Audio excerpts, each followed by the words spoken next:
Olá, sou Fernando Pitti e este é o podcast Classe Tech. E este é mais um episódio da série especial Profissionais pós-pandemia. Nossos convidados já falaram sobre profissões que deverão estar em alta, formação, trabalho em home office e também trabalho internacional, além de muitos outros tópicos. E durante nossas conversas, volta e meia tratamos de um cenário iminente que é o de menos emprego, mas mais trabalho. E é sobre isso que nós vamos tratar hoje. Quais cuidados que este profissional pós-pandemia, que certamente terá mais oportunidades de trabalho, mas não necessariamente terá emprego, que ele vai precisar ter. Então, vejam bem, trabalho é diferente de emprego. E mais cedo ou mais tarde, seja por tempo de trabalho ou por idade, estes profissionais irão querer parar. E como será? Como fazer para chegar neste momento da vida com um bom suporte financeiro? Então, vamos para o episódio para ver com quem iremos conversar hoje. Para falar do momento pós-trabalho, ou como também alguns conhecem como aposentadoria, temos aqui neste programa o advogado previdenciário Richard Jenrich. Richard, bem-vindo ao Classe Tech. Muito obrigado, Fernando. Obrigado pelo convite. É um prazer estar aqui contigo e é um prazer também tentar te ajudar a esclarecer esses pontos interessantes, da aposentadoria. Então, Richard, antes da gente começar a falar exatamente sobre a aposentadoria deste profissional pós-pandemia, eu gostaria de discutir um pouquinho contigo sobre a questão da justiça, ou melhor, da tecnologia dentro do judiciário. Nós tivemos um programa anterior, o nosso convidado foi o Valmir, e ele falava que todas as profissões, de uma forma ou outra, estarão sendo impactadas, influenciadas ou até mesmo ameaçadas pela tecnologia. E lá ele falava que uma das áreas era inclusive a área do judiciário, a área da advocacia, que não está ameaçada, mas está impactada, está sendo, de certa forma, influenciada pelo uso da tecnologia. Richard, é isso mesmo? A área do judiciário também hoje está, de uma certa forma, sendo fortemente impactada pela adição e pela implementação ou pela utilização de tecnologia de forma maciça? Quem poderia imaginar, Aquele monte de papel, aquele volume todo, hoje, de fato, é uma realidade. A justiça foi muito impactada, não somente agora, pelos episódios lamentáveis da pandemia do coronavírus, mas já há um bom tempo a justiça enfrentou esse processo de implantação de tecnologia, se livrando cada vez mais do papel. Eu me recordo que, como atuo já no ramo há mais de 25 anos, eu me recordo que aproximadamente 15 anos a justiça deu um pontapé inicial, transformando aquele monte de papel em um processo eletrônico. Veja só, milhares de advogados acostumados a lidar com aquele papel, folhear os autos, aquela coisa toda, e de repente eles passaram a ter isso tudo numa tela de computador. Claro, num primeiro momento essa mudança, há uma resistência, é diferente fazer uma leitura no computador e no papel, e isso tudo foi difícil. Mas de lá para cá, todo mundo, os operadores do direito, do modo geral, começaram a enxergar que isso foi muito bom porque trouxe uma celeridade ao Poder Judiciário. E hoje, depois da pandemia, isso até aumentou porque as audiências são feitas de modo não presencial, as perícias médicas, no meu caso, os processos previdenciários que envolvem a incapacidade laborativa, as perícias são feitas à distância. Então, com certeza absoluta, a justiça foi muito impactada, mas eu acho que isso foi por um bom motivo. A gente consegue, assim, dispensar o processo uma maior celeridade, E também é muito mais vantajoso você conseguir fazer todo o trâmite processual estando do teu escritório, estando da tua casa, já que numa audiência não necessariamente eu preciso ir até o fórum, eu preciso ir até a justiça. Eu posso fazer isso tudo da frente do computador, ou da minha casa, ou do meu escritório, enfim, aonde eu estiver.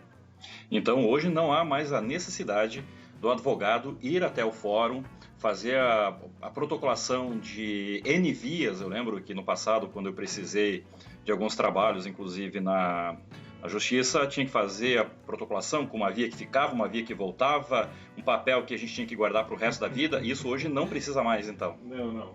Os pedidos são feitos todos de maneira eletrônica. você tem um sistema apropriado para fazer isso, né?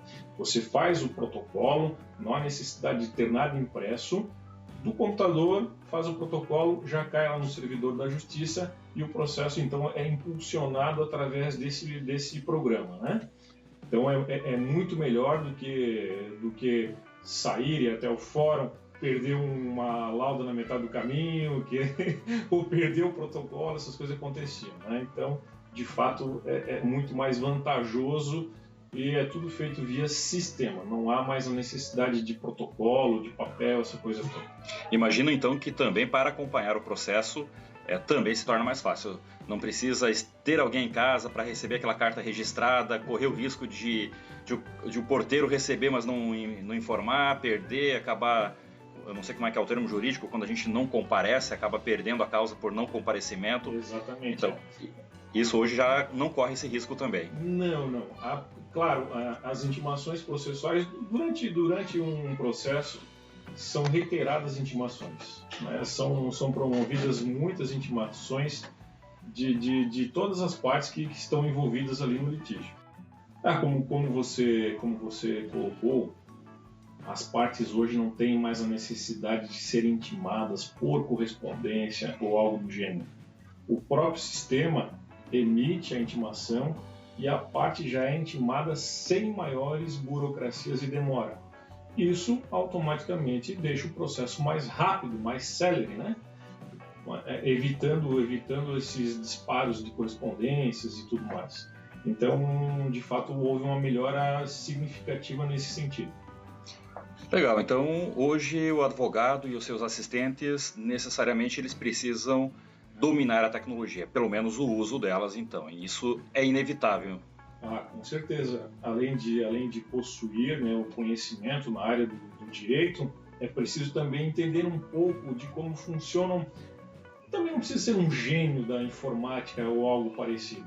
Você só precisa entender um pouco, né, de como funcionaria a questão do vídeo, a questão do áudio, a questão de digitalizar um documento, porque o documento hoje ele é digitalizado e ele é anexado ao processo de maneira digital. Então você precisa entender um pouco disso, sabe? É claro que os sistemas, então, tem as suas restrições, então você digitaliza um documento, mas ao mesmo tempo você tem que saber que a digitalização precisa atender aos requisitos do sistema, né? Não pode ser algo pesado e tudo mais, mas isso o dia a dia ele vai te ensinando, sabe? Não é preciso ser um gênio assim para fazer isso, mas claro, é sim importante ter um conhecimento de como funcionam esses procedimentos de digitalização, de conversa por vídeo, conversa por áudio, essas coisas todas, que essa geração de hoje em dia já faz bastante via celular, via smartphone, então não seria difícil assim fazer esse tipo de procedimento. Richard, e muito se fala, mas eu na prática ainda não vi nada aqui no Brasil, pelo menos, em que o advogado hoje, normalmente, um escritório de advocacia tem aquela bancada de estagiários, de assistentes, para buscar jurisprudência, para buscar informações. Muito se fala que esse time de apoio dentro do escritório, com o tempo será substituído pela máquina, será substituído pela inteligência artificial. Você já tem informação disso, ou de algum escritório que já esteja usando, ou talvez vocês mesmos já estejam utilizando a inteligência artificial para buscar e para pautar e até mesmo para trazer substâncias para dentro dos autos? Então, é algo bem interessante, né, como você colocou. Existem sim alguns programas que já fazem esse tipo de leitura, os robôs, né? Você tem um processo, por exemplo, e é um processo que atinge mais pessoas, digamos, é uma tese mais volumosa. Então o robô ele já conseguiria fazer isso, já faz a leitura da peça, ele já sugere a peça que é feita, né? Isso, a jurisprudência, ele já sugere a jurisprudência e inclusive o sistema do próprio escritório de advocacia, não só com a questão jurídica em si, mas também a questão financeira, né? Então, de fato, há muito no mercado agora oferecendo para informatizar os escritórios, tanto na inteligência artificial, para auxiliar justamente nessa parte da gerência também e também na parte da condução do processo. Nesse caso, até diminuindo, né, essa necessidade de uma mão de obra grande, digamos assim, de muitas pessoas em função de uma coisa só. Então, de fato, isso é uma realidade das advocacias de hoje em dia. Então isso já está presente, isso já não é mais algo que se fala em congressos que vai acontecer, é algo que já gradativamente já está acontecendo e já está sendo implementado dentro dos escritórios de advocacia brasileiros. Sim, é algo que já vem sendo aplicado, né? Já vem servindo assim de um meio para se conseguir uma condução melhor do processo, para se conseguir até a questão de chegar no cliente, porque a advocacia é muito restrita à questão da publicidade, né? O advogado não pode fazer muita publicidade, aliás, muito até estou exagerando, ele não pode sequer fazer publicidade. Então, essa ferramenta te ajuda nisso aí. Hoje também o WhatsApp também ajuda a questão do contato com o cliente, são coisas que surgiram, né, e que vêm ajudando os escritórios a aprimorarem os seus serviços cada vez mais. Então tá aí mais uma grande oportunidade para quem quer trabalhar com TI, também implementar, criar sistemas para escritórios de advocacia. Com certeza são muitos escritórios, né? O Brasil tem muitos advogados e certamente é uma área muito interessante, porque há bastante a explorar, ainda mais hoje com a questão do processo eletrônico. A advocacia hoje, ela basicamente está toda informatizada. Por quê? Você precisa ter um sistema com um banco de dados dos seus clientes, telefone, etc., os dados do processo. O sistema que você utiliza, ele é todo eletrônico, né? Então, a advocacia hoje ela é digital, ela é 100% digital. Eu sempre tive curiosidade quando isso começou a ser implantado, porque a lei algumas vezes falava em documento original. Você tinha que depositar, por exemplo, a execução do cheque. A execução do cheque. O cheque é um documento que você precisa apresentá-lo de maneira original. Eu me perguntava como fazer isso. A nota promissória também é um documento digital. E aí é um documento. E realmente as coisas deram certo, porque o exemplo do cheque, por exemplo, né? Você apresenta uma maneira digitalizada e deposita em secretaria o cheque fica lá armazenado, ou então o cheque ele é invalidado pelo próprio fórum, já dizendo que ele está lá no processo. Então são coisas assim que foram sendo aprimoradas, né? Foram sendo aprimoradas de acordo com o que a lei previa e a coisa foi dando certo. E nesse assunto ainda, você falou do cheque, você falou dos documentos originais, já tem um outro gancho aqui, mas antes disso eu queria só finalizar essa questão do judiciário ainda, porque nós também ouvimos, eu acho que no Brasil, acho que não tem, pelo menos novamente eu não conheço nenhum caso desses, mas daqui a pouco que o próprio juiz possa ser substituído por uma inteligência artificial, para manter a isonomia, para manter as decisões todas iguais, pautadas em histórico, talvez, ou em alguma outra situação. Você vê isso como sendo possível, de fato, substituir um juiz humano por uma máquina? Será que isso seria confiável? Será que seria mais confiável, menos confiável? Na tua percepção, eu sei que isso é motivo até para muita discussão, mas na tua percepção, como você vê isso? Olha, realmente é algo a ser muito debatido, né? No momento eu acho que não. No momento eu acho que ainda não é o caso de substituir essa valoração da prova por uma máquina, né? Porque, veja, Fernando, o juiz como pessoa, ele consegue dar valor à prova, ele consegue valorizar a prova, o conjunto probatório, o depoimento testemunhal, o depoimento da parte, o depoimento da testemunha, e ele consegue extrair dessas provas para dizer o direito, para dar a solução ao processo. Me parece que agora nós não teríamos condições de substituir essa valoração por uma máquina, né? Porque são sentimentos envolvidos, né?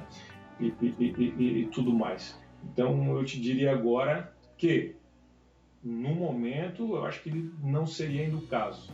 Mas sei que em alguns países, né, a reclamação, quando se tem uma reclamação, ela já é feita por intermédio de robôs, e o próprio robô dá a solução, mas eu acho que são casos assim excepcionais, né?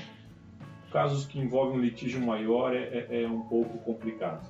Porque às vezes a gente não pode dar valor só a um detalhe, são muitas coisas, né? Então, no momento agora eu acho muito difícil, mas quem sabe, né, aprimorando essa ideia lá na frente, seja exitoso isso, né?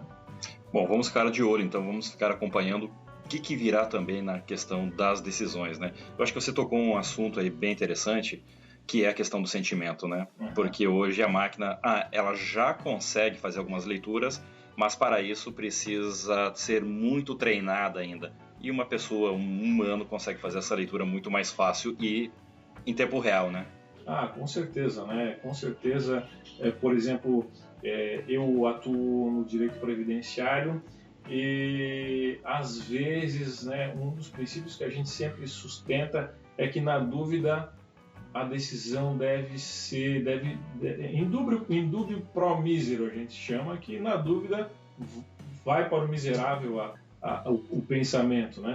Então acho que isso é difícil, sabe? A máquina sentir isso, ponderar todas as questões que envolvem uma pessoa, todos os sentimentos, essas coisas todas eu acho que ainda não, mas como você falou, quem sabe um dia, né? Quem sabe um dia isso possa ser aprimorado e seja bom. Mas eu diria que agora ainda não é o caso. Interessante.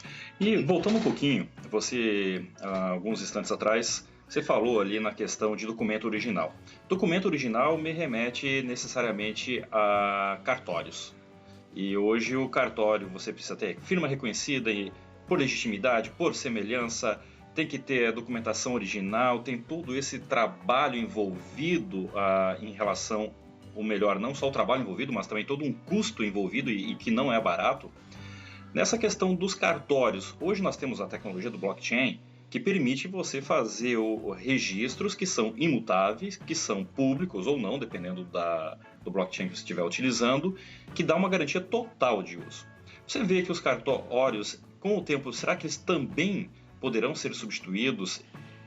E outra, nessa mesma pergunta, quando você fala em documentos originais, será que hoje contratos também podem ser feitos de forma eletrônica, digital, utilizando assinaturas como o eCPF, alguma coisa para garantir? Eles têm a mesma validade, o mesmo reconhecimento quando porventura vão para o litígio? Sim, com certeza. Hoje os contratos, a gente já assina os documentos de modo eletrônico. Todas as petições que eu faço, né, eu não preciso mais reproduzir a minha assinatura de modo escrito. Eu apenas assino o documento de maneira digital. E essa questão do contrato também é válida. Eu me recordo que há pouco tempo nós tivemos um contrato no escritório que eram diversas pessoas, e eu me lembrei que no passado esse contrato ele tinha que correr de mão em mão para que cada um fosse até o cartório e reconhecesse a sua assinatura no documento. Hoje não mais, cada um tem o seu cartão digital, você envia o documento para a pessoa, ela faz o procedimento, lança a assinatura dela e o documento está assinado e válido para todos os fins. Então, certamente, eu acho que mais adiante os cartórios também vão aprimorar essa questão, né? Como você falou, que já existem mecanismos aí de unificação de informações e segurança e tudo mais. Eu acho que isso é uma realidade nossa, de fato, né? As coisas devem aprimorar porque na justiça a gente já assina de maneira digital e não precisa mais reconhecer firma, essas coisas todas. Bom, e isso também faz parte da grande revolução que o próprio governo federal está fazendo, que é o chamado governo digital, né? Então, espero que também, como usuário de cartório eventual, espero que também chegue aos cartórios e agilizem, né, isso. Com certeza, Fernando. Hoje o governo federal, falando do INSS, que é mais a minha área, né? implantou um sistema, um aplicativo que se chama Meu INSS. Imagina você, desde março, as agências do INSS estão fechadas. Como as pessoas conseguiriam resolver as suas dificuldades, resolver os seus problemas sem esse aplicativo? Esse aplicativo, o Meu INSS, ele serve para todo e qualquer serviço perante o INSS. Protocolar aposentadorias, fazer revisões, organizar as questões de pagamento, alterar os dados. Você faz tudo por intermédio do Meu INSS. A única dificuldade que se tem é que as gerações um pouco mais experientes, digamos assim, elas não têm tanto convívio com o computador, e aí que mora um pouquinho o problema nosso atual. As gerações não tão experientes, as gerações novas, não vão ter dificuldade alguma com essa questão do aplicativo. Mas as pessoas que estão lá com seus 70, 80 anos e acima disso, de fato não têm assim, uma habilidade para lidar com o aplicativo, e essa é a dificuldade que tem. Mas aí sempre tem um neto que sabe mexer, um filho que sabe mexer, e as coisas se resolvem. E aí a vantagem do lançamento desse aplicativo é que ele já vinha sendo usado antes da pandemia, e em virtude dela, ele ainda foi mais utilizado e felizmente ajudou muita gente que não tinha condições de ir até a Previdência. Richard, você está falando da questão aí do Meu INSS, isso também tem alguma coisa a ver com a Carteira Nacional de Previdência Social Digital? Tem. A carteira de trabalho nacional, ela seguiu a linha também da CNH digital, a minha OAB é digital também. E a carteira de trabalho, ela é interessante para a pessoa ter na palma da sua mão, mas todas as informações que estão nela estão também no sistema do Meu INSS. Se você fizer uma senha para você, entrar lá e fizer a sua senha, você vai perceber que todos os seus vínculos estão lançados dentro desse Meu INSS na opção que é o CNIS, que é o Cadastro Nacional de Informação Social. Está tudo ali dentro, inclusive todas as remunerações, todos os salários que foram pagos para você. Você pode fazer essa conferência, e tem, de fato, muita relação com a carteira de trabalho digital. Ela você tem na palma da sua mão, no seu smartphone, e as informações dela, em detalhes, estão dentro desse portal Meu INSS.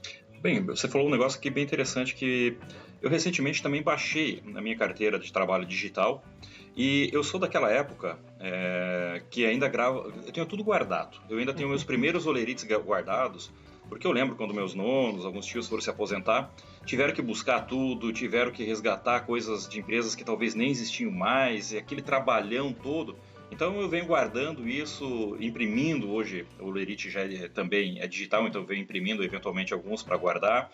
E quando eu baixei minha carteira digital, eu vi que todos os meus vínculos trabalhistas desde o início estão lá registrados. Então significa que hoje eu posso jogar tudo fora que eu tinha antes, que o INSS já sabe tudo. Ele não vai ter o risco de eu ter que buscar isso no futuro. Sabe, eu só te digo o seguinte, meu amigo. Antes de jogar fora, basta conferir no sistema. Porque o INSS, por exemplo, quando o INSS te conceder uma aposentadoria, ele vai levar em consideração as informações que estão lançadas lá dentro do sistema.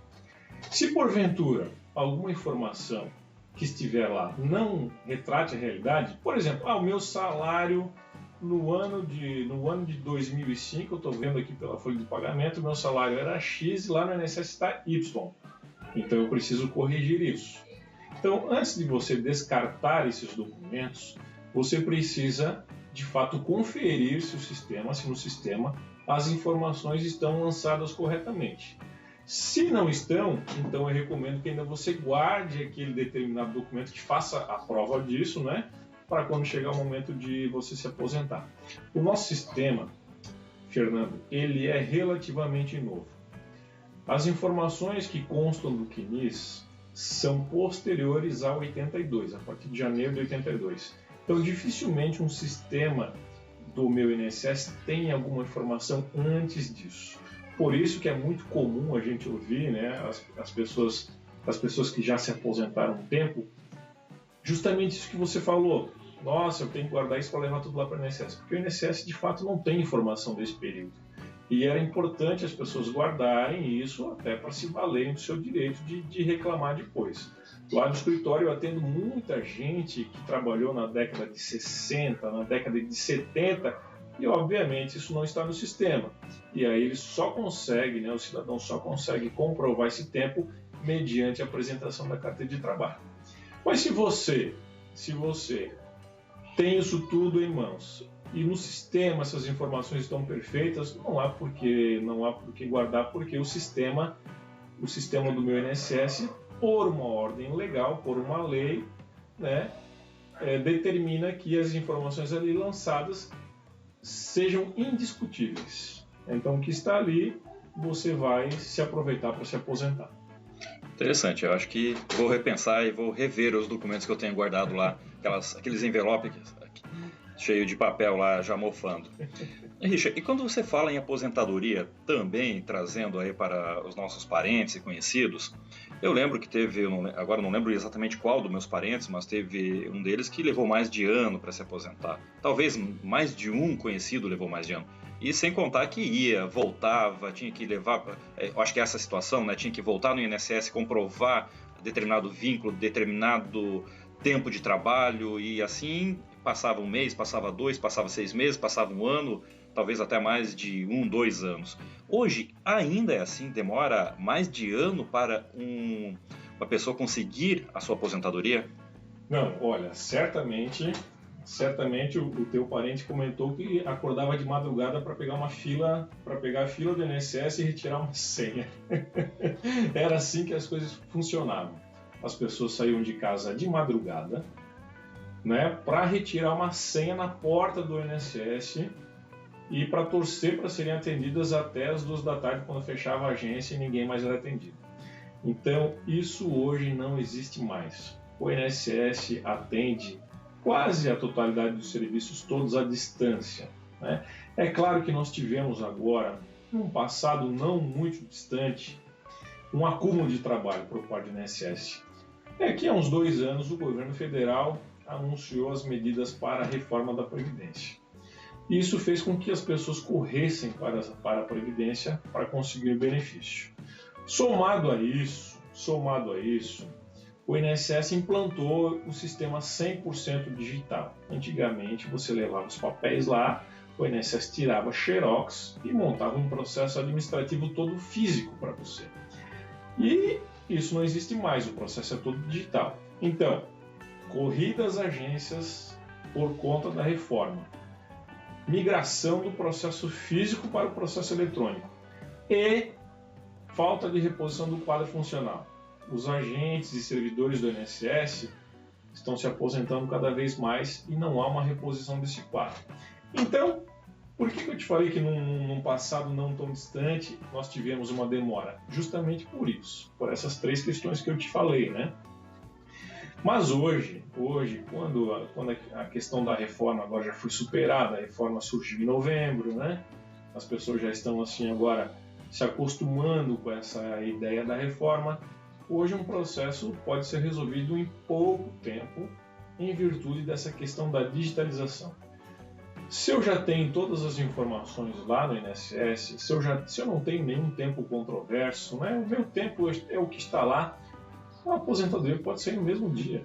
Você pode se aposentar no mesmo dia, né? É claro que o INSS está agora ainda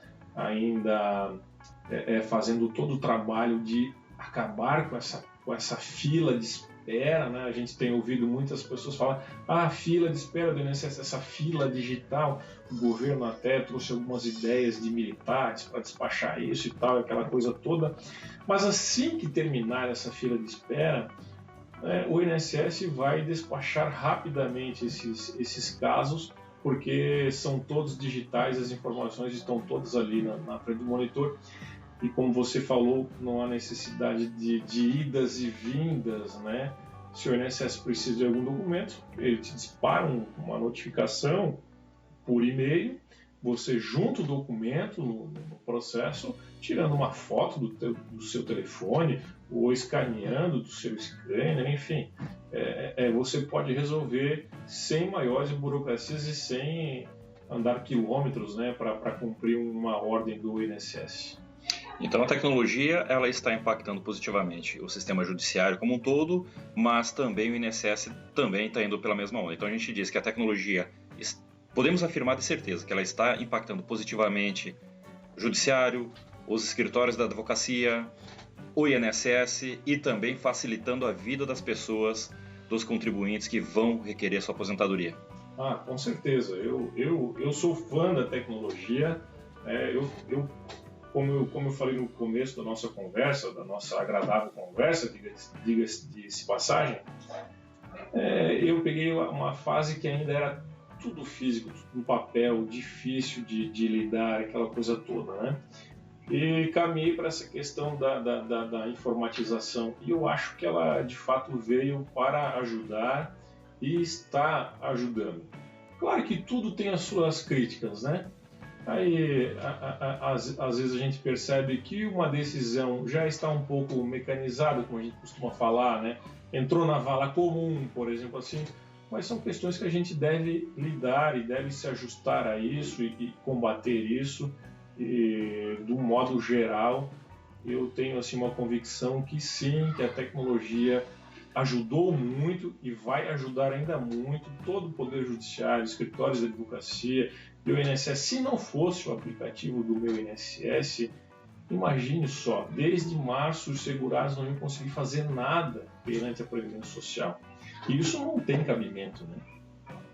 Bom, Richard, agora voltando ali para o início do nosso episódio, né? Como nós anunciamos aqui, eu estou fazendo essa série especial que é Profissionais Pós-Pandemia. Lá na abertura eu falei, né, que é um momento e é um profissional que tem uma característica de cada vez ter mais oportunidades de trabalho, mas não necessariamente emprego. E tudo que a gente discutiu até agora, essa questão do INSS, por exemplo, ela está baseada em alguém que tem emprego, tem um vínculo empregatício e tanto ele quanto a empresa fazem o recolhimento do INSS e lá na frente ele vai ter o direito à aposentadoria. Acontece que o profissional pós-pandemia é um profissional que muitas vezes tem trabalho, como a gente já falou, inclusive esse trabalho muitas vezes é internacional, mora no Brasil, mas trabalha para empresas americanas, conhecido que trabalha para uma empresa suíça, e assim vai, né? Então a gente está observando essa tendência do profissional, principalmente na área da TI, trabalhar para fora do país e outros aqui no Brasil, inclusive, trabalhar como freelancer, trabalhar como por demanda, por serviços específicos, mas sem o vínculo empregatício formal.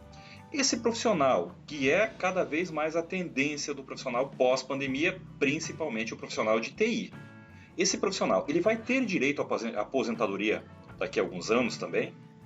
Sim, ele só precisa ter o cuidado, e a atenção de sempre manter em dia as suas contribuições previdenciárias. O que acontece? A grande maioria de quem contribui para o INSS é o segurado empregado, ou seja, aquele que tem a carteira assinada, e esse não tem uma preocupação com a contribuição previdenciária, porque a responsabilidade da retenção dessa contribuição é da empresa, é do empregador. Então ele recebe o seu salário e sabe que a contribuição previdenciária vai ser repassada pelo INSS por intermédio do seu empregador. Já quem não tem esse vínculo de emprego, né, quem não tem vínculo de emprego, ele precisa ter em mente o seguinte: ele é o responsável pela contribuição. E ele só vai conseguir um benefício se ele contribuir. Então, o que eu costumo dizer para a categoria de contribuintes individuais, né, que a lei chama, a lei previdenciária chama esse tipo de segurado de contribuinte individual.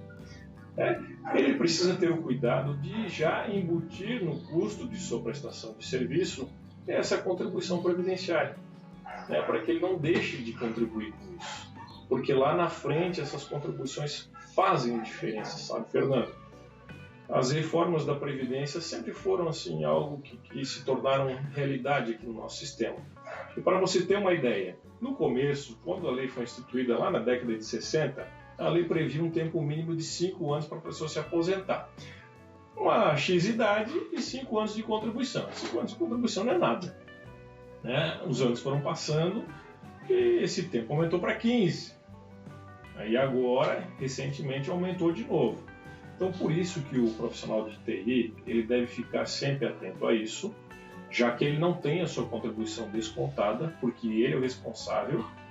E quando ele tem em mente prestar um serviço, ele já deve levar em consideração esse custo, né, para que ele não seja pego de surpresa no final do mês, quando ele tiver que contribuir para o INSS. E é muito importante, porque além de gerar uma aposentadoria, é um benefício que na falta dele é pago para a esposa, para o esposo, para os filhos, né, de até 21 anos. Então, ao meu ver, a contribuição para a Previdência Oficial Brasileira é muito importante, até mesmo para aqueles que trabalham para fora do país, residem aqui, mas trabalham para outros países. Já que ele reside aqui, ele precisa também ter um amparo aqui. Eu acho que é muito importante, então, ele sempre ter em mente isso, de contribuir para o INSS, e ele é o responsável, ele que tem que gerenciar isso, ele já precisa incluir isso no custo para não ter nenhuma surpresa e contribuir para o sistema oficial brasileiro. Mas para ter o direito, então, só reforçando, ele precisa contribuir. O tempo mínimo não é mais 5 anos, é mais longo, tu falou em 15, 20 anos? Isso, há uma pequena diferença entre mulher e homem, a mulher 15 e o homem 20, tá? Então ele precisa obrigatoriamente contribuir por pelo menos 20 anos. Por 20 anos e ter no mínimo 65 anos de idade. E a mulher, 15 anos e no mínimo 62 anos de idade. Essa seria uma modalidade de aposentadoria por idade, né? É uma aposentadoria, digamos assim, a mais comum que nós temos, mas também há modalidades de aposentadoria por tempo de contribuição, que exige um tempo um pouco maior, né? Mas o requisito mínimo para o segurado homem e mulher seria isso aí: 62 mulher, 15 de contribuição, homem 65 idade e 20 de contribuição. Então, para quem está recebendo em dólar hoje, que acha que um dinheiro líquido, limpo, precisa colocar na sua conta que esse dinheiro vai fazer falta lá na frente depois. E, Richard, agora vem uma dúvida também, que eu acho que talvez os nossos ouvintes possam ter. Eu vou dizer o seguinte: bom, eu não estou contribuindo com o sistema previdenciário oficial, mas porventura eu quero contribuir com o sistema previdenciário complementar. É a mesma coisa? Pode ser substituído um pelo outro? Ou você, enquanto especialista, recomenda os dois? Qual que é a recomendação que a gente pode passar para esse profissional? Olha, eu diria que é sempre importante você ter, sim, a contribuição do sistema previdenciário oficial, já que a contribuição é vantajosa, né? Hoje a contribuição, você vai se aposentar por idade, você pode fazer uma contribuição de 11% do salário mínimo, que dá um pouco mais de R$100. Isso te geraria um benefício mensal vitalício de um salário mínimo de R$1.045 hoje, né? Então você vê a diferença entre o sistema oficial brasileiro e a previdência privada. Eu acho mais vantajoso o INSS pela questão do que você investe e do que recebe. Mas eu diria o seguinte: se você tem condições de contribuir de maneira paralela para outra previdência, com certeza absoluta faça, né? Eu tenho também previdência complementar, desconfio que você tenha também, porque a gente sabe como é a questão da previdência oficial, né? A gente contribui, mas a tendência é que nós vamos receber lá na frente um salário mínimo. Então, é baseado nisso aí que a gente tem em mente essa necessidade de também contribuir para algo mais, né? Há aqueles que contribuem com previdência complementar, há outros que investem em imóveis e coisas assim. Então, bem lembrado, né? Previdência complementar. Ela complementa a previdência oficial. Ela não substitui a previdência oficial. Eu penso nisso aí. Eu tenho esse raciocínio, né? Sempre contribuir com a previdência oficial. Sugiro aos meus clientes que contribuam também, porque o retorno dela é interessante. Imagine você R$100, né, por 15 anos para receber um salário mínimo. Em questão de 1, 2 anos você já recebe tudo que pagou para a Previdência. E aí a complementar justamente serve para complementar essa renda, né? Que é a ideia do governo federal, de fato, não só do nosso atual, mas dos governos de um todo, é pagar benefícios previdenciários de até 3 salários mínimos, né? Então, por isso que se você necessita de algo mais, complemente com outro tipo de previdência. Anteriormente você falou a questão da aposentadoria, mas também falou em questão de gravidez ou outros auxílios, né? Então, o INSS, muita gente associa ele apenas com a aposentadoria, mas ele tem outros benefícios associados a ele também, né? Ah, com certeza. O INSS dispõe de um rol de benefícios bastante grande, né? Você tem a aposentadoria em diversas modalidades, né? Aposentadoria por idade, por tempo de contribuição, aposentadoria por invalidez. Você tem a aposentadoria ao portador de deficiência física, né?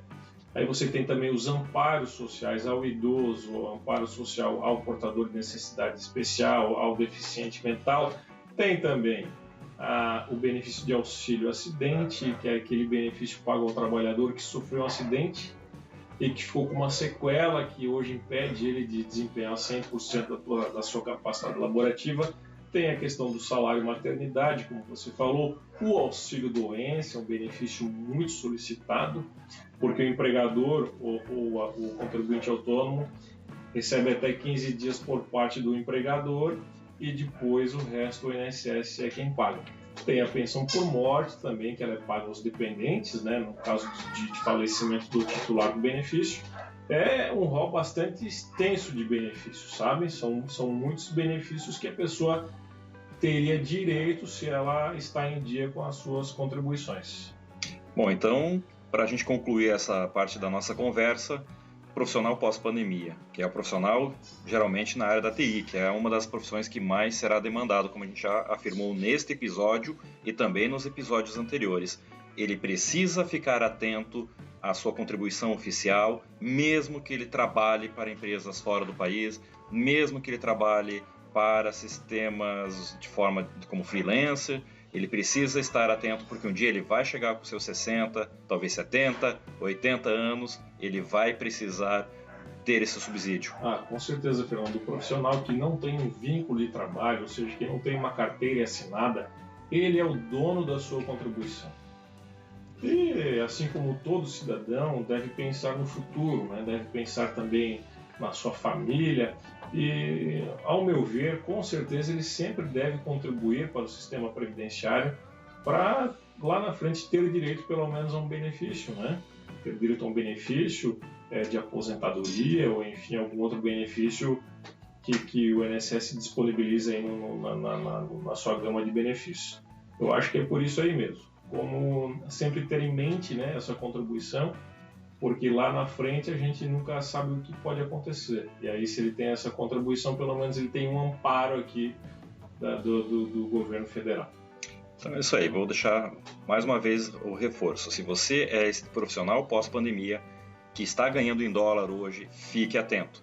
Um dia vai precisar, um dia vai parar de trabalhar, então não se esqueça, o dinheiro que entra hoje precisa ser guardado, precisa ser reservado para o futuro.